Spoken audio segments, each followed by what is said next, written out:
ಯೇಸುವಿಗೆ ಸ್ತೋತ್ರ. ಇಂದು 3 ನವೆಂಬರ್ 2025. ಎಲ್ಲರಿಗೂ ಸುಪ್ರಭಾತ.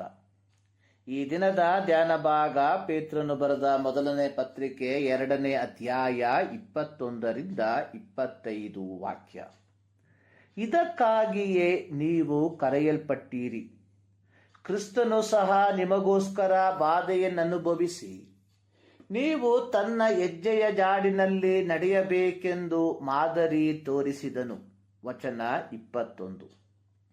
ಪೇತ್ರನು ಪೀಡನೆಗಳ ಫಲವಾಗಿ ಚದರಿ ಹೋಗಿರುವ ದೇವಜನರಿಗೆ ನೀವು ಮನುಷ್ಯರು ನೇಮಿಸಿರುವ ಅಧಿಕಾರಗಳಿಗೆ ಅಧೀನರಾಗಿರ್ರಿ ಎಂಬುದಾಗಿ, ಹಾಗೂ ಸೇವಕರಾದ ಅಥವಾ ಮನೆ ಕೆಲಸದವರಾದ ನೀವುಗಳು ನಿಮ್ಮ ಯಜಮಾನರಿಗೆ ಪೂರ್ಣ ಭಯದಿಂದ ಅಧೀನರಾಗಿರಬೇಕೆಂದು ಪ್ರಬೋಧಿಸಿದ ನಂತರ 21ನೇ ವಾಕ್ಯದಲ್ಲಿ ಹೇಳಿರುವಂಥದ್ದು, ನೀವು ಇದಕ್ಕಾಗಿಯೇ ಕರೆಯಲ್ಪಟ್ಟಿರಿ.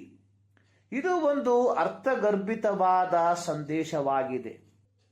ರೋಮನ್ನರಿಂದ AD 64ರಲ್ಲಿ ನೀರೋ ಚಕ್ರವರ್ತಿಯ ನಿಮಿತ್ತ ಉಂಟಾದ ಪೀಡನೆಗಳ ಸಲುವಾಗಿ ಪೊಂತ, ಗಲಾತ್ಯ, ಕಪದೋಕ್ಯ, ಆಸ್ಯ, ಬಿಥುನ್ಯ ಎಂಬ ಸೀಮೆಗಳಿಗೆ ಚದರಿ ಹೋದ ದೇವಜನರಿಗೆ ತಮ್ಮ ದೈನಂದಿನ ಜೀವಿತದ ಕಾರ್ಯಗಳು ಹೇಳುವಷ್ಟರ ಮಟ್ಟಿಗೆ ಸುಖಕರವಾಗಿರಲಿಲ್ಲ. ರೋಮ್ನಲ್ಲಿ ಆರಂಭವಾದ ಪೀಡನೆ ಕ್ರಮೇಣ ರೋಮ್ ನಗರದಲ್ಲಿ ಮಾತ್ರವಲ್ಲ, ಇಡೀ ರೋಮ್ ಸಾಮ್ರಾಜ್ಯದಲ್ಲಿ ಕ್ರಮೇಣವಾಗಿ ವ್ಯಾಪಿಸುತ್ತಾ ಬರುತ್ತಿತ್ತು.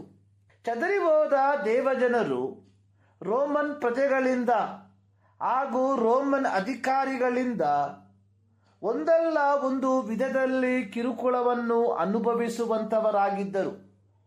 ರೋಮನ್ನರು ಕ್ರೈಸ್ತರನ್ನು ಬಲಿಪಶುಗಳನ್ನಾಗಿ ಮಾಡುತ್ತಿರುವಲ್ಲಿ ಪೇತ್ರನು ಕಿರುಕುಳವನ್ನು ಅನುಭವಿಸುತ್ತಿರುವ ಪ್ರವಾಸಿಗಳಾದ ದೇವಜನರಿಗೆ ಹೇಳುವಂಥದ್ದು, ನೀವು ಕಾರಣವಿಲ್ಲದೆ ಅನುಭವಿಸುತ್ತಿರುವ ಕಷ್ಟಗಳ ಮಧ್ಯದಲ್ಲಿ ನೀವುಗಳು ಸೌಮ್ಯತೆಯಿಂದ, ತಾಳ್ಮೆಯಿಂದ ವಿಧೇಯರಾಗುವಂಥದ್ದು ಯೇಸು ಕ್ರಿಸ್ತನಲ್ಲಿ ನಿಮ್ಮ ಕರೆಯುವಿಕೆಯ ಶ್ರೇಷ್ಠವಾದ ಒಂದು ಭಾಗವಾಗಿದೆ.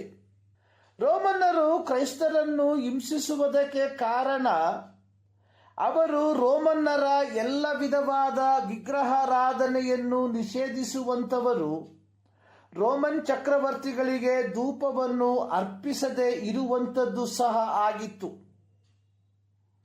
ರೋಮನ್ನರು ಕ್ರೈಸ್ತರನ್ನ ಹಿಂಸೆಪಡಿಸಿದ್ದು ಕೇವಲ ಮಾನುಷಿಕವಾದ ವೈರಾಗ್ಯವನ್ನ ತೋರಿಸುವಂಥದ್ದು ಮಾತ್ರವಲ್ಲ, ಇದು ಕ್ರೈಸ್ತತ್ವವನ್ನು ಆರಂಭದಲ್ಲಿಯೇ ನಿರ್ಮೂಲನೆ ಮಾಡುವುದಕ್ಕೆ ಸೈತಾನನ ಒಂದು ಪದ್ಧತಿಯೂ ಸಹ ಆಗಿತ್ತು.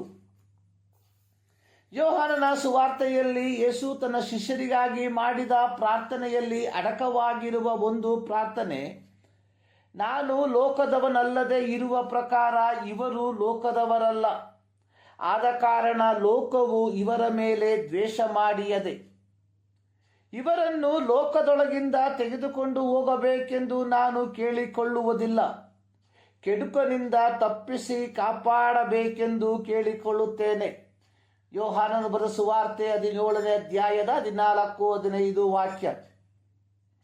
ಇಲ್ಲಿ ಪೇತ್ರನು ಸ್ಪಷ್ಟವಾಗಿ ಹೇಳಿರುವಂಥದ್ದು, ನೀವು ಕ್ರಿಸ್ತನವರಾಗಿರಲಾಗಿ ಅನ್ಯಾಯವಾಗಿ ಬಾಧೆ ಪಡುವವರಾಗಿದ್ದೀರಿ. ಯೋಹಾನನ ಬರೆದ ಸುವಾರ್ತೆ 15ನೇ ಅಧ್ಯಾಯದ 19ನೇ ವಾಕ್ಯದಲ್ಲಿ ಯೇಸು ಹೇಳಿರುವಂಥದ್ದು, ನೀವು ಲೋಕದ ಕಡೆಯವರಾಗುತ್ತಿದ್ದರೆ ಲೋಕವು ನಿಮ್ಮ ಮೇಲೆ ತನ್ನವರೆಂದು ಮಮತೆ ಇಡುತ್ತಿತ್ತು.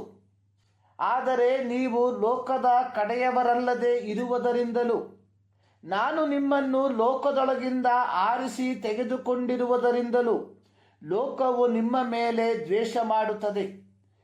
ಪೇತ್ರನು ಯೇಸು ಕ್ರಿಸ್ತನನ್ನು ವಿಧೇಯತೆಗೆ ಪರಿಪೂರ್ಣ ಮಾದರಿಯನ್ನಾಗಿ ಚಿತ್ರಿಸುವವನಾಗಿದ್ದಾನೆ.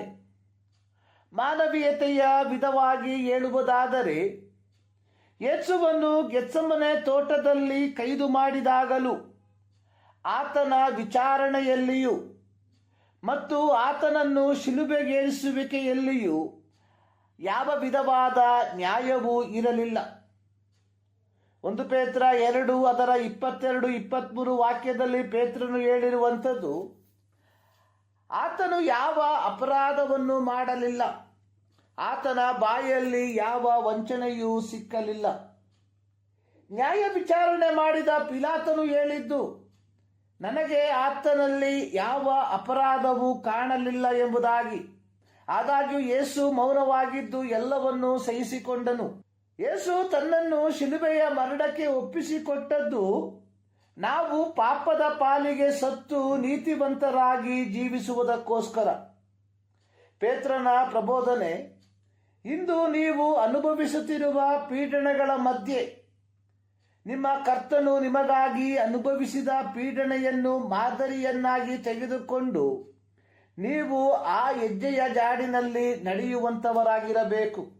19ನೇ ಶತಮಾನದ ಕೊನೆ ಭಾಗದಲ್ಲಿ ಹಾಗೂ 20ನೇ ಶತಮಾನದ ಪ್ರಾರಂಭದಲ್ಲಿ ರೂಪುಗೊಂಡ ಸಮೃದ್ಧಿಯ ಸುವಾರ್ತೆ ಅಥವಾ ಆರೋಗ್ಯದ ಮತ್ತು ಸಂಪತ್ತಿನ ಸುವಾರ್ತೆ ಅಥವಾ ಯಶಸ್ಸಿನ ಸುವಾರ್ತೆ ಎಂಬ ದುರ್ಬೋಧನೆಯು ಸತ್ಯವೇದವು ದೇವರ ಮತ್ತು ಮನುಷ್ಯರ ನಡುವಿನ ಒಪ್ಪಂದದ ಒಡಂಬಡಿಕೆಯಾಗಿದ್ದು, ದೇವರಲ್ಲಿ ನಂಬಿಕೆಯಿಡುವ ಪ್ರತಿಯೊಬ್ಬರಿಗೆ ಸಮೃದ್ಧಿಯು ಲಭಿಸುತ್ತದೆ ಎಂಬುದಾಗಿ ಬೋಧಿಸಿದರು. ಇವರ ಬೋಧನೆ ಎನ್ನುವಂಥದ್ದು ಲೌಕಿಕವಾದ ಆಶೀರ್ವಾದ ದೇವರ ಚಿತ್ತವಾಗಿದ್ದು, ಅನಾರೋಗ್ಯ ಮತ್ತು ಬಡತನ ಶಾಪಗಳಾಗಿದ್ದು ಅವುಗಳನ್ನು ನಂಬಿಕೆಯ ಮೂಲಕ ಮುರಿಯಬೇಕಾಗಿದೆ ಎಂಬುದಾಗಿ. ಇಂದು 99% ಕ್ರೈಸ್ತ ಸಭೆಯ ವಿಶ್ವಾಸಿಗಳು ಸಭಾ ವ್ಯತ್ಯಾಸ ಭೇದವಿಲ್ಲದೆ ಈ ದುರ್ಬೋಧನೆಯ ಹಿಂದೆ ಹೋಗುವಂತವರಾಗಿದ್ದಾರೆ.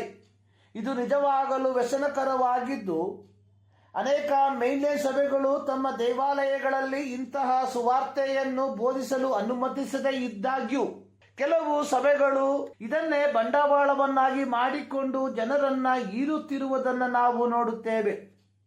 ಪ್ರೀತಿಯ ದೇವಜನರೇ, ಯೋಹಾನನು ಬರೆದ ಸುವಾರ್ತೆ 15ನೇ ಅಧ್ಯಾಯದ 17-19 ವಾಕ್ಯಗಳಲ್ಲಿ ಹಾಗೂ 17ನೇ ಅಧ್ಯಾಯದ 14-19 ವಾಕ್ಯಗಳಲ್ಲಿ ಯೇಸು ಹೇಳಿರುವುದನ್ನು ಗಮನವಿಟ್ಟು ಓದಿ. ನಿಮ್ಮನ್ನು ನೀವೇ ಇಂತಹ ದುರ್ಬೋಧಕರ ಕೈಯಿಂದ ಕಾಪಾಡಿಕೊಳ್ಳಿರಿ. ಇಲ್ಲಿ ಪೇತ್ರನು ಹೇಳಿರುವಂಥದ್ದು, ಇದಕ್ಕಾಗಿಯೇ ನೀವು ಕರೆಯಲ್ಪಟ್ಟಿದ್ದೀರಿ ಎಂಬುದಾಗಿ. ಈ ಮುಂಜಾನೆಯಲ್ಲಿ ಸರ್ವಶಕ್ತನಾದ ದೇವರು ಈ ಅಧ್ಯಯನದ ಮೂಲಕ ನಿಮ್ಮನ್ನು ಆಶೀರ್ವದಿಸಲಿ.